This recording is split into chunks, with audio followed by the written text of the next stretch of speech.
కూటమి పాలనలో red book తెలుసు కదండి. రెడ్ బుక్, ఆ రెడ్ బుక్ ఎలా అయితే కొనసాగించారో లేదా రెడ్ బుక్ పాలన కొనసాగించారని వైఎస్ఆర్సీపీ వాళ్ళు అంటున్నట్టు ఆ రెడ్ బుక్కి ధీటుగా డిజిటల్ బుక్ జగన్మోహన్ రెడ్డి గారు ఒక డిజిటల్ బుక్ని అయితే తీసుకురాబోతున్నారు. అసలు వాస్తవంగా అయితే కనుక మాకు ఇలాంటి పుస్తకాలు ఇలాంటి బుక్లు మనకేం అవసరం లేదు అని అన్నారు జగన్మోహన్ రెడ్డి గారు వాస్తవంగా. కానీ ఈ రెడ్ బుక్ అరాచకం ఏదైతే ఉందో అని వైసీపీ వాళ్ళు అంటున్నారో, కానీ దానికి ధీటుగా అయితే కనుక మేము బుక్ తీసుకొస్తాం, అది డిజిటల్ బుక్ అంటండి. ఇక మొదలెడదామా ఇక మొదలెడదామా? ఒక్కసారి ఫస్ట్ లైక్ చేయండి చెప్తారు. లైక్ చేయండి. లైక్ చేస్తే నాకు మోటివేషన్గా ఉంటుంది, ఎక్కువ మందికి ఇన్ఫర్మేషన్ షేర్ అవుతుంది. మనం చెప్పబోయే విషయాలు ఎక్కువ మందికి చేరాలంటే మీ బాధ్యతగా లైక్ చేయండి. లైక్ చేసిన తర్వాత కొత్తగా మన ఛానల్ ఇస్తే పక్కాగా సబ్స్క్రైబ్ చేయండి. మీ అమూల్యమైన అభిప్రాయాలు, గుడ్ బుక్ డిజిటల్ బుక్ మంచిదా లేదా రెడ్ బుక్ మంచిదా, ఈ రెండింటి మధ్య వ్యత్యాసాలు కూడా మీరు అవసరమైతే కామెంట్ రూపంలో తెలియజేయచ్చు. ఫస్ట్ అయితే కనుక లైక్ చేయండి. డిజిటల్ బుక్ ఎందుకు పెట్టాల్సి వచ్చింది? రెడ్ బుక్ అనే దాని మీదే చాలా ప్రాపకండ అయితే కనుక జరిగింది కదా.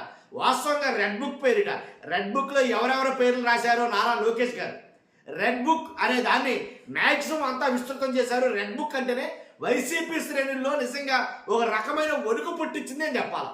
రెడ్ బుక్ అనేది వైసీపీ శ్రేణుల్లో కానీ, వైసీపీ కార్యకర్తల్లో కానీ, వైసీపీ ఎమ్మెల్యేల్లో కానీ, వైసీపీ మంత్రుల్లో కానీ వణుకు పుట్టించింది రెడ్ బుక్ అని చెప్పాలా. ఇది ఎవరు అవునన్నా కాదన్నా వాస్తవం. అలాంటి రెడ్ బుక్లో ఎవరి పేరుందో ఏంటో అనే కంగారు పుట్టించింది రెడ్ బుక్. కాబట్టి నిజంగా ఎలా అంటే వైఎస్ఆర్సీపీ పార్టీ అధికారంలో దిగిన తర్వాత మోస్ట్ ఆఫ్ ద ఎమ్మెల్యేలు ఎంపీలు ఎక్కువగా కోర్టుల చుట్టూ తిరుగుతూ సరిపోయింది. ఈ 15 నెలల కానించి ఈ 5 ఏళ్ల పాటు వాళ్ళందరూ కోర్టుల చుట్టూ తిరుగుతూ సరిపోతుంది. ఎందుకంటే ఏ పలానా ఎమ్మెల్యే ఎక్కడ ఉన్నాడా లేదా పలానా మంత్రి ఎక్కడ ఉన్నాడంటే కోర్టుకు వెళ్ళాడు ఇవ్వాలంటారు. ఒకటే మాట, ఏ ఇన్ఫర్మేషన్ కావాలన్నా కోర్టుకు వెళ్ళాడు. ఏంటంటే కనుక అంత దారుణంగా అయితే కనుక కేసులు పెట్టడం అయితే జరిగింది. నయానా భయానా మొత్తం ఏ రకంగా ఉంటే ఆ రకంగా, ఎక్కడ దొరికితే అక్కడ, దొరక్కపోయినా దొరికేటట్టు చేసి, లేకపోయినా లేనట్టు చేసి, మొత్తానికి ఎలాగైంది తిమ్మిని బొమ్మని చేసి మొత్తం అందరినీ కేసులు పెట్టి పడేశారు అందరి మీద. కాబట్టి వాళ్ళు ఎంపీలు ఎమ్మెల్యేలు వీళ్ళైతే కనుక వాళ్ళకి చట్టం ఏదో రకంగా వాళ్ళు బెయిల్తోటి వాటితోటి రావచ్చు.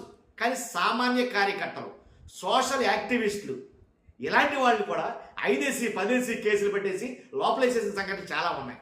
కానీ ఇలాంటి వాళ్ళు సామాన్య కార్యకర్తలు జగనన్న గొప్పోడు లేదా జగనన్న నాకు మంచి చేశాడు అని చెబితే చాలు, జగన్ పేరు వినపడితే చాలు ఖచ్చితంగా లోపలేయడమే. ఎత్తేడు లోపలేయడు.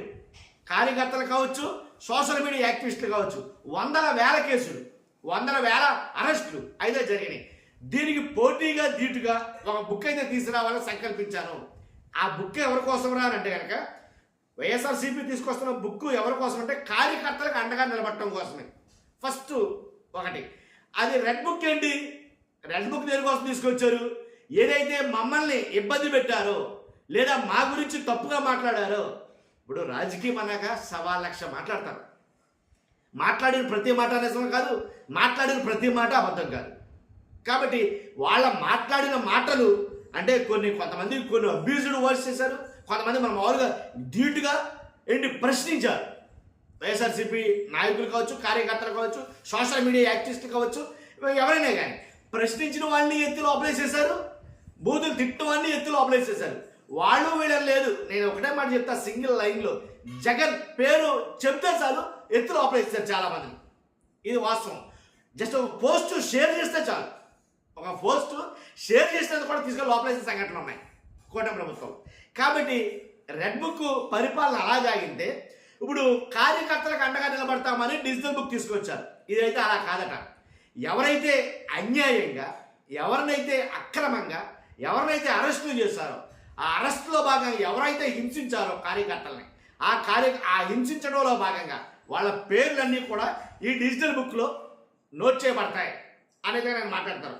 కార్యకర్తలు అన్యాయం చేసిన వారు ఎంతటి వారైనా సరే వదిలిపెట్టం. దీంట్లో ఎలాంటి డౌట్ లేదు. పార్టీ 14 ఏళ్ళు బలంగా ఉండడానికి కార్యకర్తలే కారణం. ఓన్లీ కార్యకర్తలో దృష్టి పెట్టడం జగన్మోహన్ రెడ్డి గారు ఈసారి. కాబట్టి గత ఎన్నికల్లో ఒంటరిగా పోటీ చేసిన కార్యకర్తల వల్లే 40% సీట్లు మనకు వచ్చాయి. మనం ఒంటరిగా పోటీ చేసినా సరే గత ఎన్నికల్లో 40% సీట్లు వచ్చినాయంటే అవి కార్యకర్తల వల్లే. అలాగే ఏర్పాట్లు డిసెంబర్ 15 నాటికి కమిటీలు ఏర్పాటు చేయాలి. చంద్రబాబుకు డిపాజిట్లు కూడా రావు. అందుకే మీరు గట్టిగా నిలబడాలి, మరింత బలోపేతం కావాలి. మనం అధికారంలోకి రాగానే కార్యకర్తల ద్వారా ప్రభుత్వాన్ని నడుపుతాం, ప్రభుత్వాన్ని కూడా కార్యకర్తల ద్వారా నడుపుతాడట. కాబట్టి ఇదండి జరిగింది. కాబట్టి నేను అనేది ఏంటంటే డిజిటల్ బుక్, రెడ్ బుక్ పరిపాలన ఎలా ఉందో చూసాం. డిజిటల్ బుక్ ఎలా ఉందో మనం ఎవరో చూడాలి. కానీ ఒక యాప్ అయితే తీసుకొచ్చారు వాళ్ళు, ఒక యాప్ అయితే తీసుకొచ్చారు.